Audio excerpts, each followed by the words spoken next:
Retire అయినాక మీకు ప్రభుత్వం రేపు వచ్చే బీఆర్ఎస్ ప్రభుత్వం కూడా మీకు సహకరించదు. మీ సొంత డబ్బులతో సొంత లాయర్లను పెట్టుకొని మీరు కేసులు వాదించుకోవాల్సి వస్తుంది. అన్ని దృష్టిలో పెట్టుకొని న్యాయబద్దంగా వ్యవహరించండి, చట్టబద్దంగా వ్యవహరించండి. రేవంత్ రెడ్డి దావోస్కెళ్లి ఆయన ఇచ్చే డైరెక్షన్ లో కాదు, మీరు చట్ట ప్రకారంగా వ్యవహరించండి.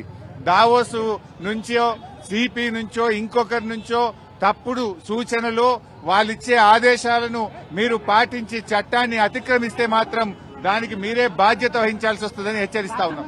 కావాలని రిటైర్మెంట్ కు దగ్గరగా ఉన్న అధికారులను సిట్ లో పెట్టి రిటైర్మెంట్ కు దగ్గరగా ఉన్న అధికారులను ఉపయోగించి ఇవాళ మా మీద రకరకాల ప్రయత్నాలు చేస్తున్నారు.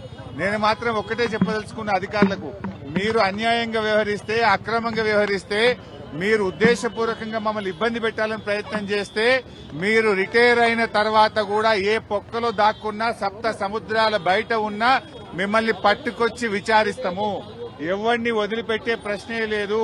చట్టాన్ని అతిక్రమించినా, న్యాయబద్దంగా వ్యవహరించకపోయినా, ఉద్దేశపూర్వకంగా తప్పుడు ప్రచారం చేసినా, తప్పుడు లీకులు ఇచ్చిన పోలీస్ అధికారులను వదిలిపెట్టే ప్రశ్నే లేదు.